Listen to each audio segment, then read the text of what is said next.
어린이로 돌아가라는 제목이 있습니다.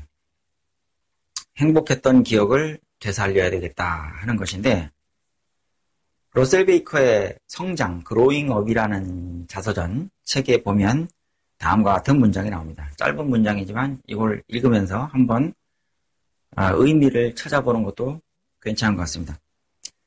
로베츠빌의 너머로 내 세계의 끝자락은 브런즈빅에 있었다. 나는 아버지의 손을 잡고 처음으로 낙원을 거닐어 보았다. 브런즈빅을 방문하면서 나는 삶의 무한한 가능성과 경이로움에 눈을 떴다. 로베츠빌에서 3km가량 북쪽으로 포토맥강 건너편에 있는 브런즈빅은 내가 가슴 설레며 꿈꾸던 만큼이나 멀고 황홀한 곳이었다. 기적소리가 요란하게 포토맥 계곡을 따라 울려 퍼지고 석탄을 떼면서 나오는 연기가 희뿌옇게 내려앉은 그 도시는 나를 온통 흥분시키고도 남음이 있었다. 자, 이 문장을 쭉 읽어보니까 굉장히 서정적이라는 느낌이 들지 않습니까? 예, 서정적, 서사적 중에서 서정적. 어떤 풍경, 그림을 보듯이 그렇게 눈앞에 쫙 펼쳐지는 아름다운 장면이 떠오르죠. 전원 생활이 눈에 보입니다. 자, 러셀이 이 자서전을 나이 들어서 쓴 거죠. 그러니까 성인이 다 돼서 쓴 것인데, 지금 이 장면은 과거에 자기 자신을 떠올리면서 쓴 장면입니다. 그러니까 수십 년 전으로 돌아가는 것이죠. 어렸을 때의 추억을 생각해보면 기쁨과 슬픔 중에 어떤 것이 더 많을까요?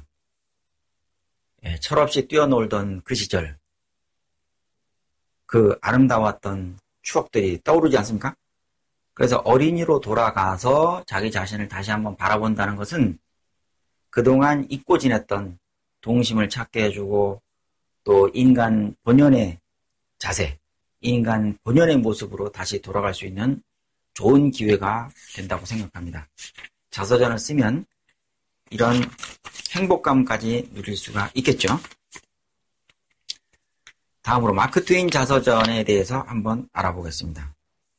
마크 트웨인은 굉장한 말썽꾸러기 골목대장이었던 것 같습니다. 그의 자서전을 읽어보면 톰 소여의 모험이라는 그의 책에 나오는 톰, 주인공 톰과 아마 흡사하지 않았을까? 예, 굉장히 장난꾸러기였지 않았을까라는 생각이 들고 실제로 자기 자서전에 그런 이야기를 써놓았습니다. 예, 장난을 굉장히 좋아했고 말썽을 많이 부렸다. 그런 이야기들이 나오고요. 그 다음 페이지에 나오는 본문은 어렸을 때 자기의 모습이 그대로 드러난 이야기를 써놓았습니다. 예, 장난꾸러기들의 특징이 있죠. 호기심 많고 또 여기저기 돌아다니면서 어른들을 괴롭게 만드는 그런 지금 보면은 철없이 행동했던 이야기들이 여기 들어있습니다. 한번 읽어보겠습니다. 두드려보지 않아도 수박이 언제 익었는지 알 수 있었다. 침대 및 찬 물통에 담가놓고 시원해지기를 기다리면서 바라보던 수박 때문에 얼마나 입맛을 다셨는지, 집과 부엌 사이의 천정이 가려진 곳 테이블에 놓인 수박의 모양이 어떠했는지 생각나고 수박을 맛보기 위해 모여들어 군침을 꿀꺽꿀꺽 삼키던 아이들의 모습이 떠오른다. 수박 끝으로 칼이 들어갔을 때 쩍 하고 갈라지던 소리가 아직도 생생하고 반대편 끝까지 칼날이 들어가서 수박을 가를 때면 두 동강 난 수박이 칼날 아래로 뚝 떨어지던 장면이 기억난다. 수박은 탐스러운 붉은 살과 검은 실을 드러내면서 선택받은 사람을 위한 완벽한 자태를 자랑했다.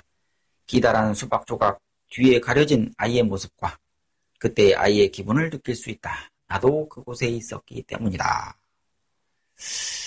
자, 이 장면은 그야말로 장난꾸러기 친구들이 함께 모여서 수박을 앞에 갖다 놓고 호기심 어린 눈으로 쳐다보면서 꿀꺽꿀꺽 군침을 삼키면서 바라보고 또 그것을 갈라서 맛을 보면서 음미했던 그 어렸을 때의 추억을 떠올리면서 쓴 글입니다. 이 글을 쓴 마크 트웨인 자신도 이것을 쓰면서 굉장히 행복했을 겁니다. 여러분도 그런 경험을 해보시면 좋겠고요. 맨 마지막 밑에서 셋째 줄, 파란 글씨로 쓰여진 그 부분을 읽어보면 기다란 수박 조각 뒤에 가려진 아이의 모습과 그때 아이의 기분을 느낄 수 있다. 여기서 말하는 그 아이가 누구냐면 마크 트웨인 자신을 얘기하는 거겠죠. 그러니까 지금은 노인이 된 마크 트웨인인데 수십 년 전에 아이였던 마크 트웨인을 이렇게 객관적으로 바라보는 거죠. 그러니까 시간도 많이 지나고 공간도 달라졌지만 그때의 기억을 떠올리면서 그 아이를 머릿속에서 상상하면서 쳐다보는 겁니다. 관찰하는 거죠. 그러면서 그 내면까지 그 행동, 내가 했던 행동까지 면밀히 검토하면서 그것이 지금은 나에게 어떤 의미를 가지고 있는가까지 생각해 볼 수 있는 것. 소크라테스가 말했던 검토되지 않는 인생은 살 가치가 없다라고 말한 것처럼 계속 검토하는 과정을 통해서 자기의 참모습을 알아가는 것입니다. 나도 그곳에 있었기 때문이다 라고 얘기했는데 그 아이가 나고 내가 그 아이다. 내가 그 현장에 있었다 라고 얘기하는 것이죠. 다음으로 자서전은 나에 대해서만 쓰는 것이냐 라고 묻는다면 그게 아니다 라고 얘기할 수 있습니다. 나를 둘러싼 모든 사람, 상황, 사물 이런 것들이 다 해당이 되겠죠. 나의 주변 인물들에 대한 설명, 이것은 피터 드러커의 자서전의 경우를 예로 들었습니다. 나에게 영향을 준 사람들이 있었기 때문에 내가 존재하는 것이다 라고 생각할 수가 있겠죠. 일반인이 자서전 쓰기에 접근하는 방식이 무엇이 있을까를 생각해 본다면 시간 순으로 구분해서 가장 쉽게 접근할 수 있는 방법이죠. 아동기, 청소년기, 청년기, 결혼생활, 중년기, 노년기 순으로 이렇게 서술해 나갈 수가 있겠는데 이것이 정석은 아니고요. 꼭 반드시 이렇게 해야 된다는 것은 아니고 가장 쉬운 방법이니까 이 방법을 쓰면 도움이 될 것이고 초보자 입장에서는 그리고 조금 더 발전되게 생각한다면 사건 순, 에피소드 순으로 나열하는 방법도 있다. 그리고 또 지금 시간 순으로 하는 것과 에피소드 순으로 하는 것을 합해서 병합시켜서 하는 방법도 있다 라고 말씀드릴 수 있겠습니다.